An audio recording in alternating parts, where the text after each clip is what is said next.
चलिए फ्रेंड्स, आज हम देखते हैं पाठ 8 द्वार द्वार चमकी दिवाली। सप्ताह 14 दिवस 1 अंकुर अभ्यास पुस्तिका कक्षा 4। तो इस चित्र को देखते हुए आपको इनके उत्तर बताना है। जैसे पहला प्रश्न है, घर की सजावट करने में हमें कौन कौन से पौधे लगाना चाहिए। तो घर की सजावट करने के लिए कौन कौन से पौधे आप लगा सकते हैं। एक तो है गुलाब का, है ना, और भी आप बता सकते हैं, ठीक है।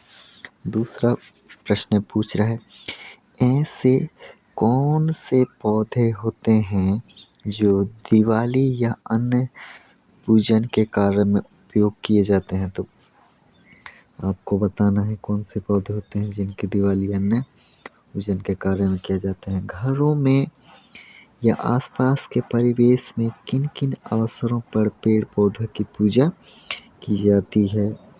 दिवाली के बाद भी एक खास पौधे की पूजा होती है, वे कौन सा पौधा है। दिवाली के अवसर पर आपके घरों में क्या क्या होता है, ये आपको बताना है कि दिवाली के अवसर पर आपके घरों में क्या क्या होता है। इसके बाद अगले पेज पठन बोध है। क्या है? पठन बोध, है ना।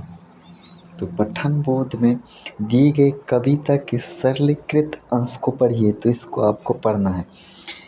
किसको पढ़ना है? इसको पढ़ना है आपको कि दिवाली का त्यौहार है, सभी के घरों में जगमग जगमग दिए जल रहे हैं। तो इनको आपको पढ़ना है। और पहला प्रश्न है, पठन बोध में दिए गए प्रथम 5 पंक्तियों का अनुलेखन करना है। तो प्रथम 5 पंक्तियों का आपको अनुलेखन करना है। तो दिवाली का त्यौहार है, एक वाक्य हो गया। फिर सभी के घरों में से लेकर जल रहे, 2 वाक्य हो गया। अम्मा सबको लाई बतासे का प्रसाद बांटे, 3। इस अवसर पर सभी लोग झूम कर हंसते और गाते हुए चला रहे हैं। तो ये 3 4 हो गए। अन्नू बन्नू, तो यहाँ तक आपका हो जाएगा 5, है ना, प्रथम 5। तो यहाँ से लेकर यहाँ तक आपको खुश हैं से तक का आपको यहाँ पर देख देख कर जैसा का तैसा आपको लिख देना है। चलिए अगले इस पर चलते हैं। तो यहाँ पर आपको लिख देना है वही प्रथम 5 वाक्य, है ना। पाठ्यांश के अनुसार बाजार से फूलझड़ी कौन लाए। तो पाठ्यांश के अनुसार बाजार से फूलझड़ी अन्नू बन्नू गीता और सीता लाए। फिर है, दिए गए गद्यांश से अनुनासिक, मतलब ये जो चंद्र बिंदी वाला शब्द है, इसको अनुनासिक बोलते हैं। शब्द को छांट कर लिखिए। तो बाट, हंसते, मिठाइयाँ, दीपमाला, ये क्या है? अनुनासिक वाले शब्द हैं। फिर है शब्द वाक्य पठन लेखन गतिविधियाँ।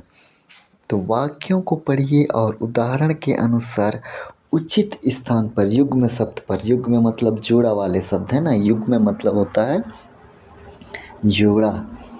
सब योजक चिन्ह मतलब ये वाला चिन्ह आपको प्रयोग करना है उचित स्थान पर, है ना। जैसे हम त्योहार के मौके पर एक दूसरे के गले मिलते हैं, यहाँ पर ये जो वाक्य है इसमें युग्म शब्द कहाँ लगा है? हम त्योहार के मौके एक दूसरे, ये युग्म शब्द है, एक जोड़ा शब्द है, तो इनके बीच में योजक चिन्ह लगा है। इसी प्रकार इसमें करना है आपको, हम माता पिता के साथ पचमढ़ी घूमने गए। तो माता पिता क्या है? एक युग्म शब्द है, तो इनके बीच में योजक चिन्ह लगाना है आपको। इस तरह से आपको योजक चिन्ह लगाकर वाक्य को जैसा का तैसा लिख देना है। फिर दूसरा वाक्य है, मोहन अपने घर में बहुत कूड़ा कचरा फैलाता है। तो कूड़ा कचरा यहाँ युग्म शब्द है, तो कूड़ा कचरा के बीच में योजक चिन्ह आपको इस तरह से लगा देना है। अगले पेज पर चलते हैं। अपनी शाला में आप कौन कौन से विषय पढ़ाते हैं। तो कौन कौन क्या है? युग्म शब्द है, यानी कि जोड़ा शब्द है, तो इनके बीच में योजक चिन्ह आपको लगाकर लिख देना है। फिर चौथा है, आज बहुत ठंडी हवा चल रही है। तो ठंडी ठंडी हवा, तो ठंडी ठंडी हवा क्या है? युग्म शब्द है, जोड़ा शब्द है ना। तो इनके बीच में योजक चिन्ह आपको लगाकर लिख देना है। फिर प्रश्न क्रमांक 2, दी गई वर्ग पहेली में मिठाइयों के नाम छांट कर लिखिए। तो रसमलाई, कलाकंद, काजू कतली, गुलाब जामुन, इमरती, मोदक, ये क्या है? मिठाइयों के नाम है। तो इनको आपको लिख देना है, ठीक है ना।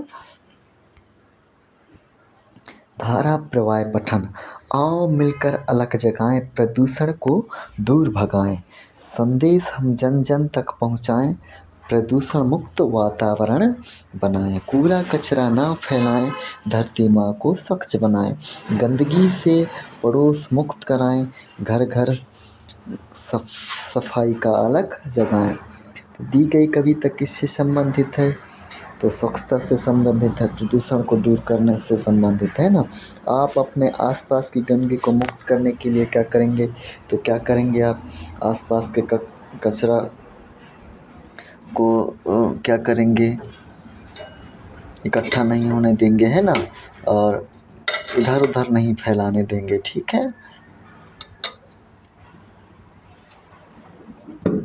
फिर लिखित प्रश्न है, दी गई कविता में 2 नारे छांट कर लिखिए। तो यहाँ तो पूरी कविता नारों से भरा हुआ है, तो आपको 2 नारे इस तरह से छांट कर आपको लिखना है। तो ये पहला नारा हुआ और ये दूसरा हुआ, ठीक है। अगले पेज पर चलते हैं।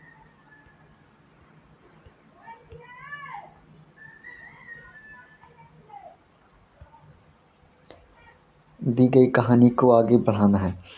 कुछ समय बाद होली का त्यौहार आने वाला है। शाला के सभी बच्चे खुश हो रहे हैं, मैं भी खुश हूँ, क्योंकि होली के लिए मैंने।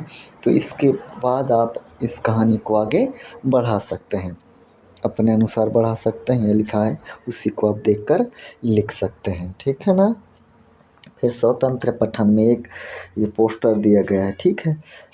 फड़कू पटाखे वाला, फड़कू पटाखे वाला, कड़कू की फुलझड़ी है। यहाँ पर फड़कू पटाखे वाले पास क्या है? कड़कू की फुलझड़ी, टप्पू के मेहताब, झुमकी के रॉकेट, लंबी के अनार, है ना। दिया गया विज्ञापन किसका है? तो फड़कू पटाखे वाला का है ना, फड़कू।